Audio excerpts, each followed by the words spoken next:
o discípulo e o evangelho. Qual que é o tema? O discípulo e o evangelho. O texto que nós lemos, o apóstolo Paulo está descrevendo uma das igrejas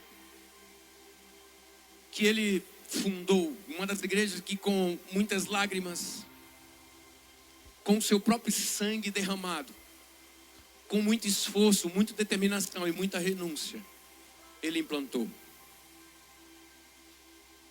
E aqui ele está dizendo a eles que há um mistério. E que ele foi chamado para trazer revelação desse mistério. E esse mistério é o evangelho. É a visão.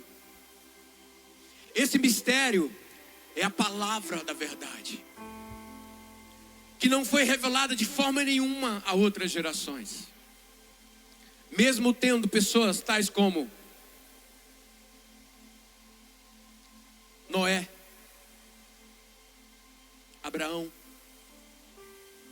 Isaac, Jacó,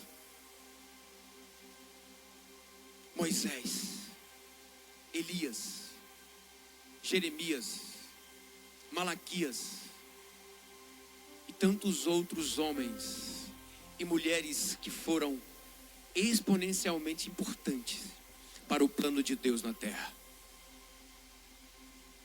Nós estamos falando aqui de algo que perduraram gerações e gerações, séculos e séculos, milênios e milênios. E essa revelação estava escondida em Deus. E nesses dias que o apóstolo Paulo escreveu, ela está sendo revelada. A Bíblia diz: para que as potestades e os dominadores das regiões celestiais soubessem que havia um plano escondido em Deus, que estava sendo implantado na terra. Diga comigo: implantação. O discípulo tem um papel importantíssimo na implantação do reino de Deus. Uma coisa é você falar sobre o reino de Deus, que ele está chegando. Como João Batista foi levantado, como a voz que estava preparando o caminho daquele que viria para implantar o reino de Deus. Assim, lá como em Levítico, lá atrás, quando Moisés foi chamado pelo Senhor para tirar um povo de uma nação e levar para outra. Mas nesse processo, eles tiveram conhecimento de algo que estava sendo revelado pelo próprio Deus para ser implantado e vivido, aplicado. Tudo aquilo que nós queremos implantar precisa antes ser aplicado. Diga comigo: aplicado. E Moisés deu ao povo conhecimento de tudo que Deus tinha enviado como visão para aqueles dias, que era a lei. Quem está comigo? Aqui comigo, por favor. E quando você vê a implantação de uma mensagem, implantação de uma visão, implantação de um reino, estava sendo estabelecido para conhecimento do povo, entendimento do povo de Israel, que haveria princípios, leis, regras que regiam o governo que foi estabelecido sobre aquela visão. E Israel, na época em que Jesus chegou, estava sendo regido por esse governo que foi implantado por Moisés.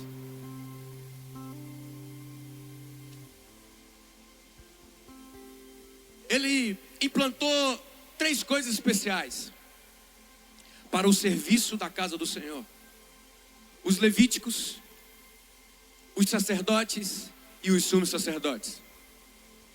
que hoje na nossa era simboliza os discípulos, os sacerdotes e os apóstolos. E para que esse reino seja estabelecido, há uma importância muito poderosa dos discípulos nesse papel. Porque são os discípulos que implantam a visão. Os apóstolos e os profetas treinam os discípulos para implantar a visão. São os discípulos que vão pelos reinos levar a cultura e o DNA que lhes foi implantado no seu peito, no seu coração, no seu espírito, na sua alma.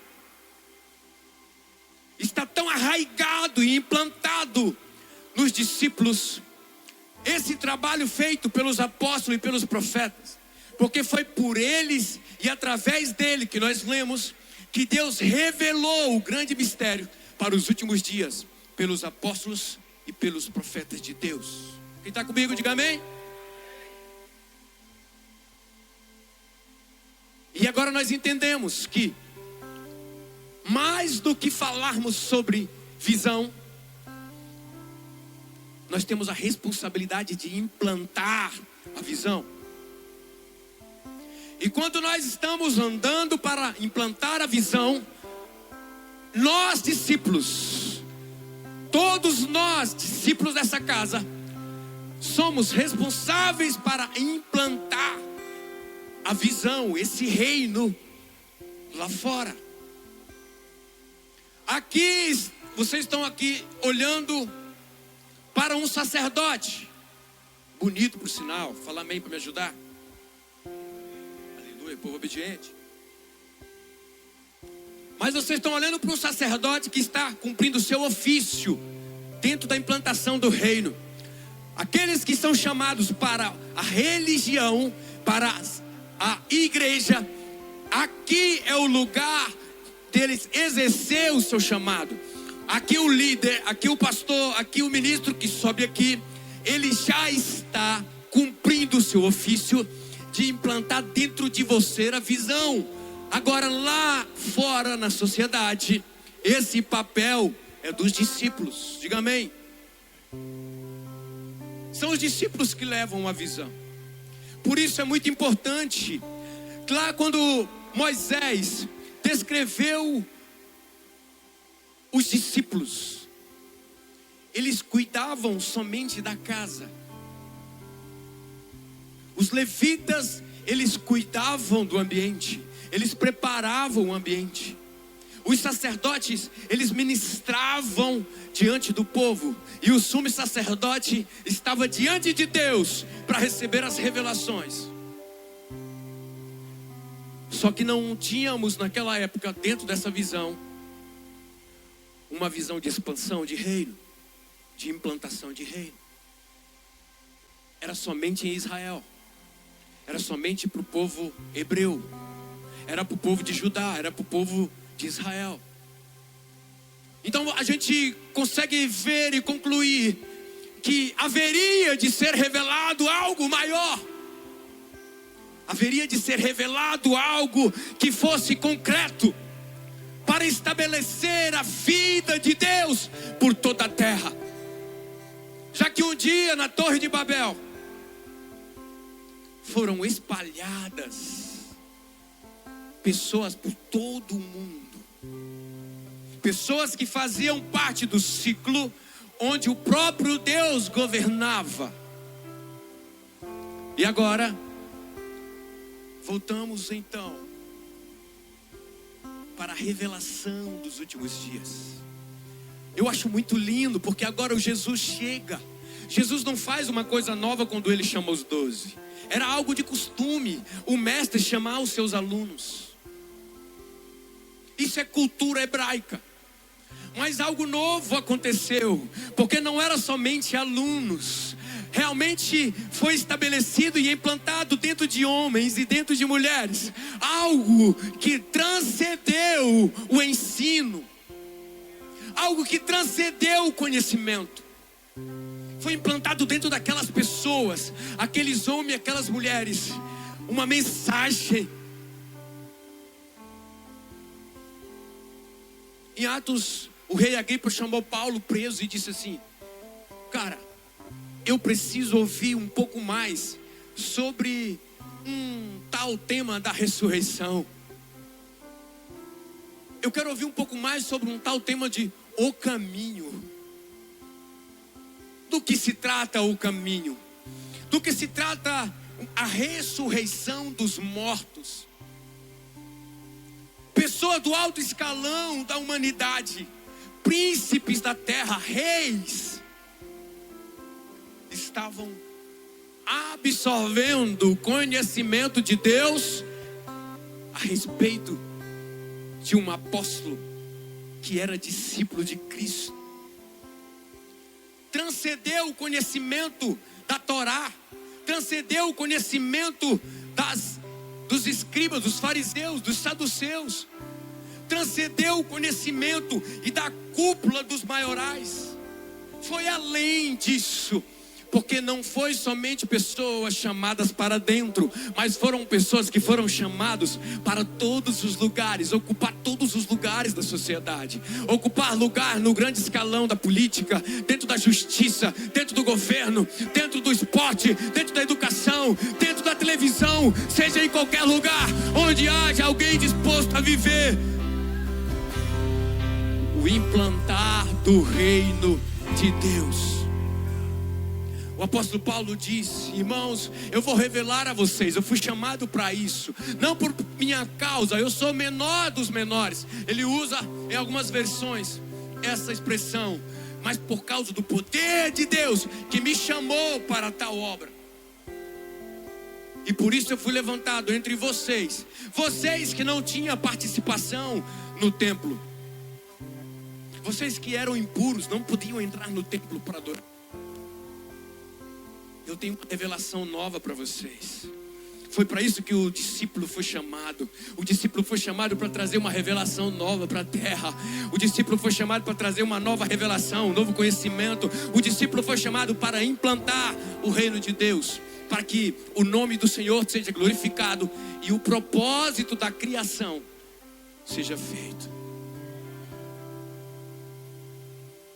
Eu quero acelerar, mas em Marcos 16:15, ele disse: ele lhes ordenou, enquanto estiverdes indo pelo mundo inteiro, proclamai o evangelho a toda criatura. Aquele que crê e for batizado será salvo, todavia quem não crê será condenado. E estes sinais acompanharão os que crerem.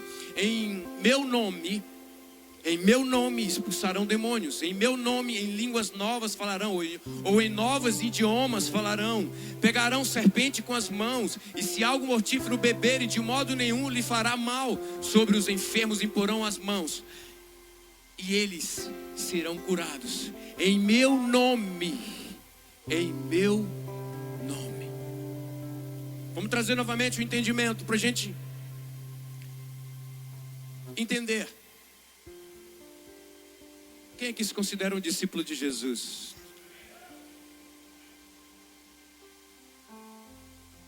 O Senhor está trazendo algo muito rico para nós, porque Ele quer que nós, além de falarmos sobre reino, sobre implantação e sobre visão, Ele quer que nós comecemos a implantar. Esse texto é uma das últimas palavras que o mestre deixou antes de ir.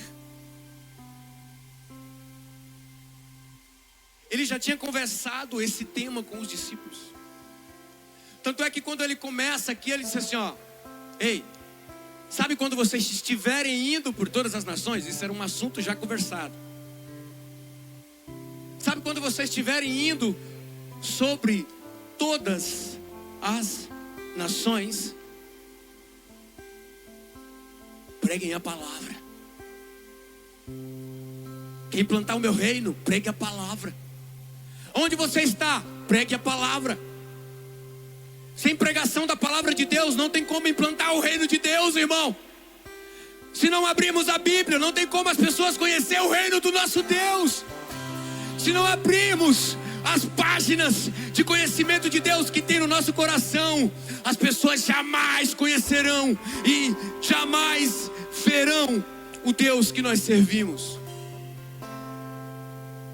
Se não pregarmos a palavra, o reino de Deus não vai ser estabelecido. Mesmo eu sendo chamado para fora e para dentro, para o reino de Deus em todos os lugares, se eu não conseguir pregar a palavra, eu não vou conseguir implantar nada. Aquele que ama Jesus, faz a vontade de Jesus. E uma das maiores vontades, a vontade mais latente de Jesus é essa. Tanto é que depois de tudo, no final, ele lembrou os discípulos, falou assim: quando vocês estiverem indo por todo o mundo, pregue o meu evangelho, para que as pessoas crerem e serem salvas. Para quê? Para que as pessoas acreditem em mim e possam ser salvas. Aí para aqueles que pregam a palavra, para aqueles que são discípulo mesmo, porque um discípulo é quem prega a palavra, irmão. O discípulo de Jesus é quem carrega o DNA de Jesus. E o DNA de Jesus é a palavra, porque Ele mesmo é a palavra. Um discípulo de Jesus não é aquele que vem no culto, não é aquele que levantou a mão e aceitou Jesus. Um discípulo dele é aquele que prega a palavra dele, a tempo e a fora de tempo, sem perder. Um discípulo dele é quem prega a palavra dele. Se você prega a palavra dele, você está estabelecendo o reino dele, você está implantando o reino dele. Quando as pessoas chegarem lá onde você está e alguém perguntar: alguém aqui sabe o que é visão celestial? Os descrentes vão dizer: eu sei. Os descrentes que vivem com você vai saber o que é visão celestial, o que é 5 ministérios. Eles vão saber o que é Jesus, vai saber o que é a palavra, vai saber o que é batismo. Eles vão saber as mínimas coisas, porque existe um discípulo de Jesus naquele lugar. Quem está comigo? Vocês estão meio assustados? Misericórdia. Atos 2, nós temos que modelar. A Bíblia foi feita para modelar. Ela é um modelo pelo qual nós temos que fazer, viver e cumprir. Sim ou não? Nós temos que modelar Atos 2. Nós somos uma geração chamada para ser embriagados. Enquanto as pessoas não verem nós embriagados pelas ruas e verem sinal de Deus em nós, que nós somos discípulos de Cristo, essa geração não vai ser transformada. Os portugueses dessa geração não se empolgam com a nossa brasilidade. Eles não se empolgam. O europeu não se empolga com o nosso jeito de expressar, com o nosso jeito de falar, com o nosso jeito de gritar. Ei, brasileiros, eu vos escolhi para as nações, não foi pela tua brasilidade. Eu vos escolhi por causa do fogo que eu coloquei dentro de ti. É o fogo que está dentro de você que transforma as pessoas, que estabelece o reino de Deus. É o fogo que eu implantei no seu coração. A sua brasilidade, o seu grito, o seu pulo, a sua alegria não empolgam aqueles que vê Jesus como morto. A Europa tem visto Jesus como um Deus da cruz, porque foi isso que eles aprenderam. Um Deus que está morto em uma cruz.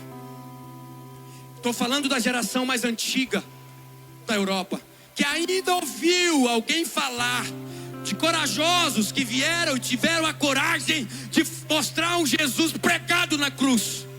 Mas essa geração mais nova de hoje, para elas Deus está morto, porque elas não veem mais prodígios, sinais e maravilhas, muito menos crente pregando a palavra.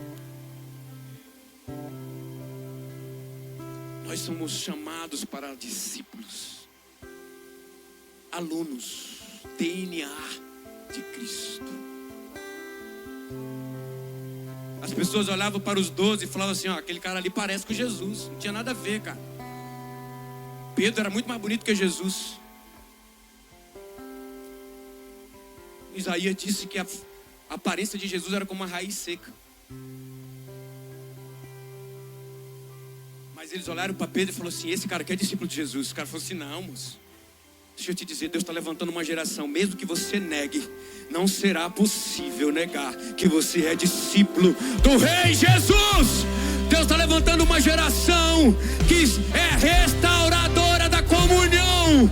A comunhão entre os santos, ela é feita pelos discípulos do Senhor.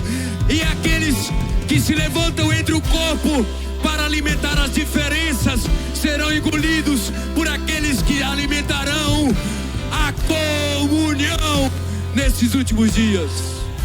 Oh, Rabachorô Cantarabarabás.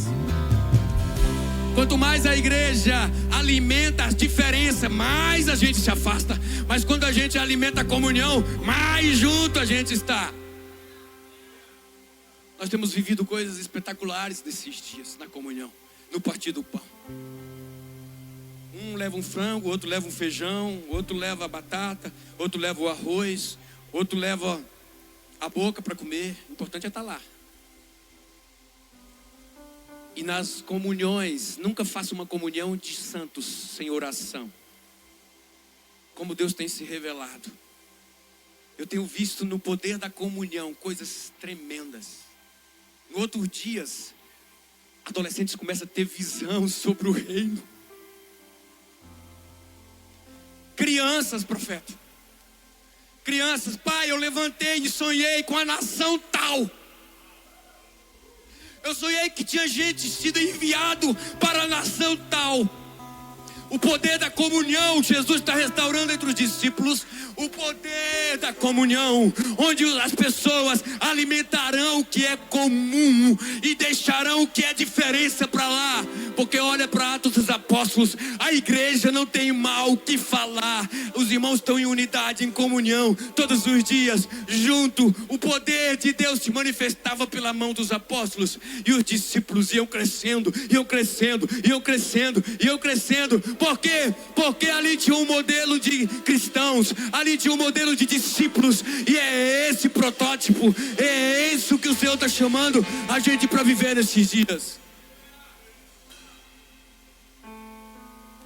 Eu já quero terminar daqui um pouquinho. Mas eu falei, Jesus, o que está acontecendo com a Europa? Ele falou assim, muitos não sabem que o teu Deus existe.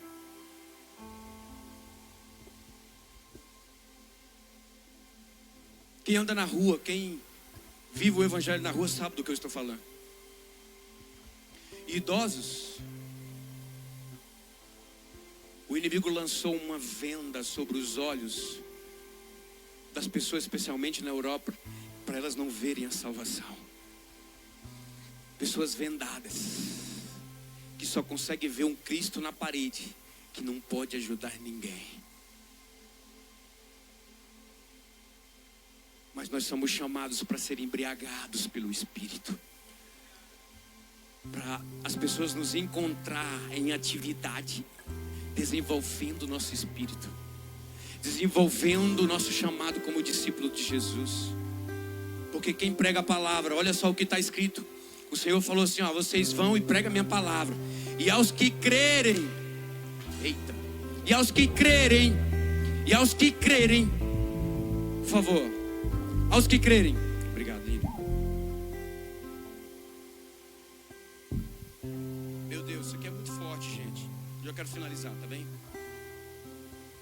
E aos que crerem, é aos apóstolos? É aos discípulos somente?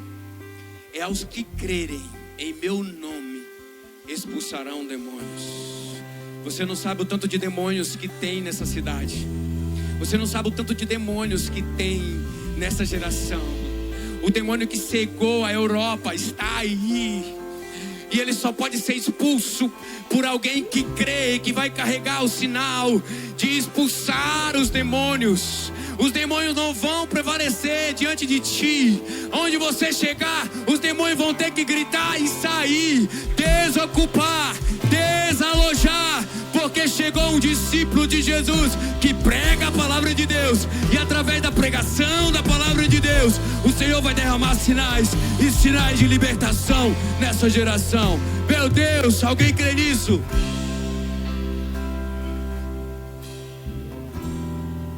Novos idiomas. novos idiomas nós vamos falar. Irmão, não estou falando algo para animar você, não. Ou nós como geração vive, ou nós não vivendo, o que eu estou pregando vai acontecer, porque eu estou falando sobre um reino que é dos céus, que está sendo estabelecido na terra. Aqueles que crerem verão a glória de Deus. Aqueles que crerem expulsarão demônios, falarão em novos idiomas pelo Espírito de Deus. Falarão em novos idiomas pelo Espírito de Deus. Aqueles que crerem falarão novos idiomas pelo Espírito de Deus. Recebam em nome de Jesus o batismo em nome de Jesus. Recebam agora o batismo de fé, para você viver novos idiomas dados pelo Espírito. Nessa casa nós veremos várias pessoas falando em idiomas diferentes, dado pelo Espírito. Por quê? Porque o pastor Abílio falou, não, porque crê. Aquele que crê verá sinais. Haverá sinais na terra, haverá sinais no céu. Porque aquele que crê viverá e fará obras muito maiores. Aleluia, aleluia.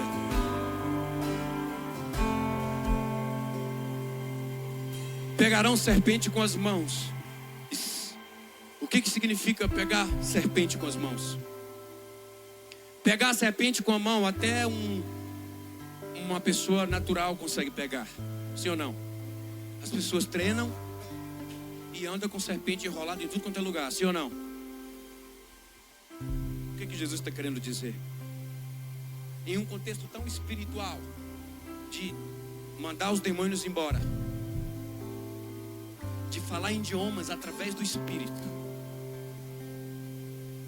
E agora ele colocou algo que parece ser natural, porque qualquer pessoa treinada consegue pegar uma serpente na mão. O grego pegar, ele tem várias vertentes, mas existe uma que é muito profética, que é remover. Pegar e remover as serpentes, as raças de víboras. Quem Jesus chamou de serpente na Bíblia, senão os religiosos? Vocês terão autoridade para remover as víboras, as cobras, os venenos. Quem lembra que o apóstolo Paulo fez com alguns membros das igrejas, de pessoas que iam lá e distorcia a palavra da verdade. O apóstolo Paulo vinha e o povo avançava, e vinha um filho do capiroto e começava a falar palavras ao contrário, e a igreja regredia, porque havia confusão entre a mente da igreja. Então a igreja não prosperava, não crescia. Jesus falou assim, vou dar para vocês autoridade. Para quem? Para os que crerem. Para quem? Para quem prega a palavra de Deus. Para quem? Para quem expulsa demônio. Para quem? Para quem fala línguas e idiomas terrenos por meio do Espírito. Eu vou dar a vocês autoridade para remover os marcos da religião. O que a Europa vai ver através de discípulos que se levantam aqui é marcos sendo removidos, cobras sendo pegas pelas mãos. O Senhor está dando autoridade para você dominar os marcos da religião sobre a Europa. Meu Deus do céu, está sendo liberada aqui uma palavra de vida sobre a igreja do Senhor. Os marcos da religião, o marco de um Jesus pregado numa cruz, eles têm que ser removidos pelos discípulos que crerem no Senhor. Aleluia.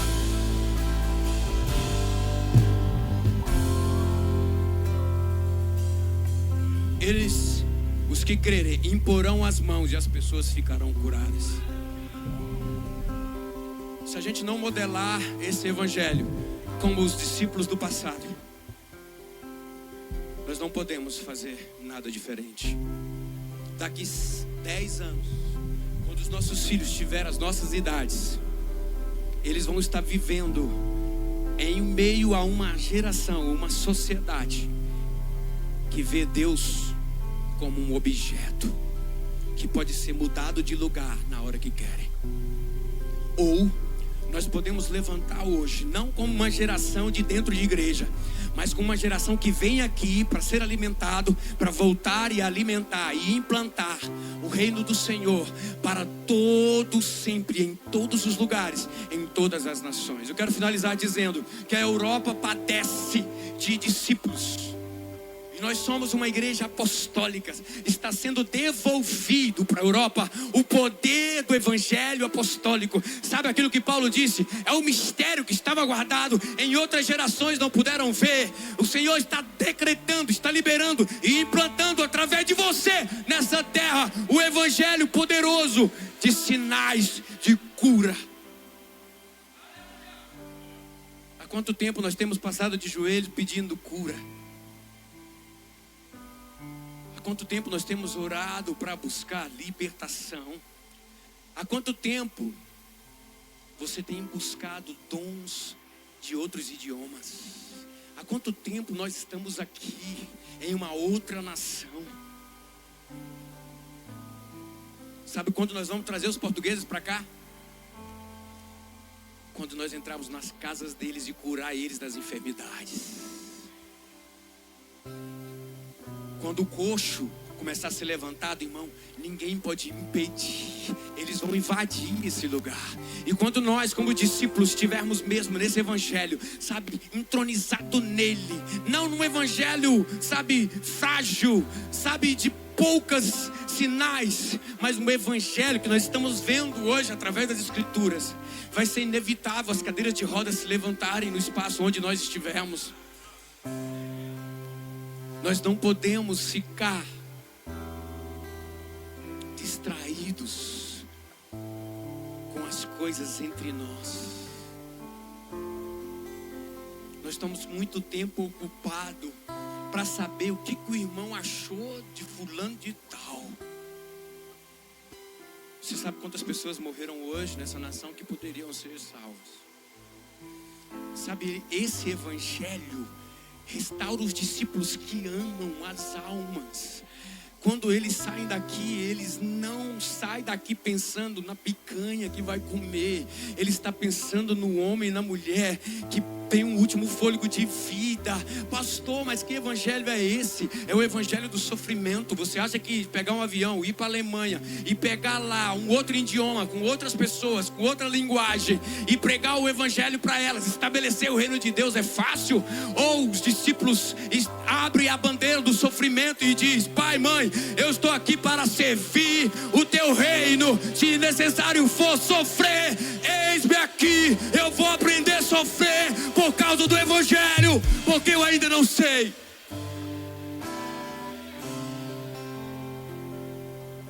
Um evangelho sem tempo de oração, um evangelho sem busca. Ah, pastor, mas eu busco ali, eu dou um gemidinho, uma coisa. Não, eu estou falando do evangelho primitivo. Eu estou falando de coisas que são sinais. Isso daqui não são somente palavras lançadas e você recebeu e agora você vai sair curando todo mundo. Não, é necessário implantar do reino dentro de você, porque você só pode dar aos outros o que você tem dentro de você. Implantar é mais do que palavras, é mais do que escrituras. O implantar é ter dentro de nós o DNA do evangelho. Como quem? Como cristão. O evangelho foi guardado por muito tempo para nós.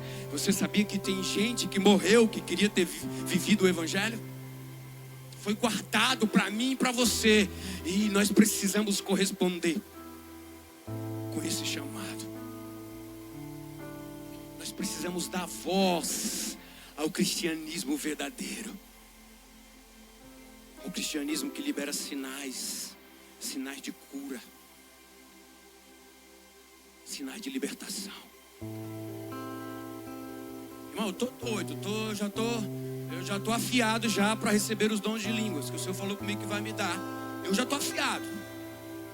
Jejum, oração, eu tô afiado. Falei: Jesus, eu só sei de uma coisa: no dia que o Senhor me batizar com esse dom, vai ter culto. Pode ser no metrô, pode ser na praça, pode ser no banco, pode ser na empresa, pode ser no trabalho. No dia que o Senhor me der, eu vou começar a falar e vou dizer para as pessoas: sabe o que é isso?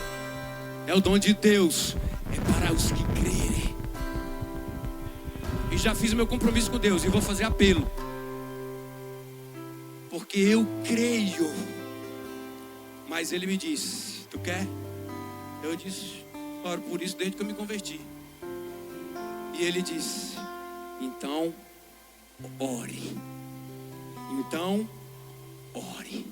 Então ore. Nós queremos viver um evangelho de milagres, mas tomamos um porre de Netflix. Tomamos um porre de vida secular. E depois queremos que os milagres aconteçam. Não vai acontecer. Mas o Senhor, eu querendo ou não, ou você querendo ou não, já estabeleceu diante do seu governo discípulos dessa casa.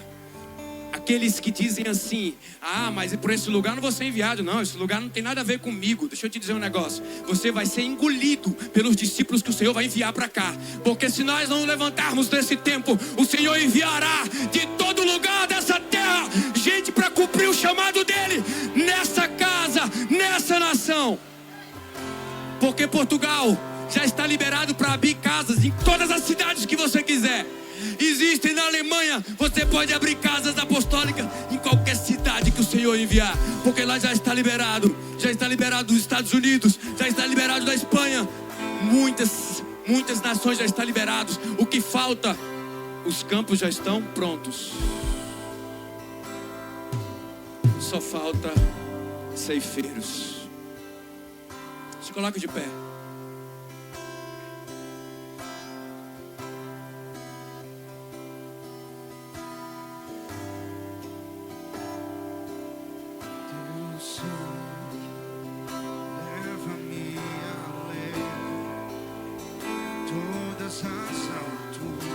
Baixe sua cabeça, feche seus olhos. Ouço a tua voz, de tua justiça pela minha vida. Jesus, esse é o teu sangue.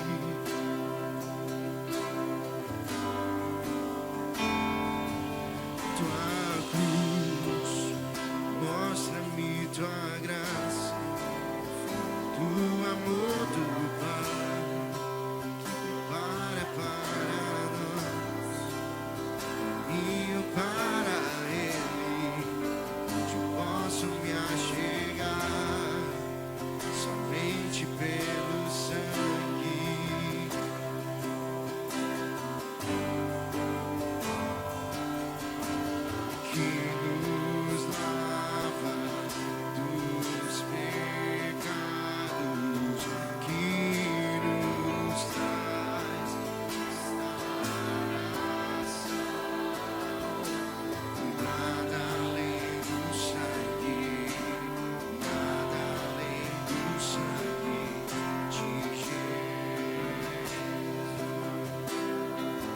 Evangelista Mateus, eu tenho uma palavra de Deus para liberar sobre a tua vida, homem de Deus. A peca que você teve agora é o maior impulso de Deus na tua vida. É o maior impulso de Deus sobre a tua vida. E o sentimento que o diabo tentou colocar em você não prevalecerá, porque o Deus da tua vida é o Deus que vai soprar o teu nome como evangelista dessa geração.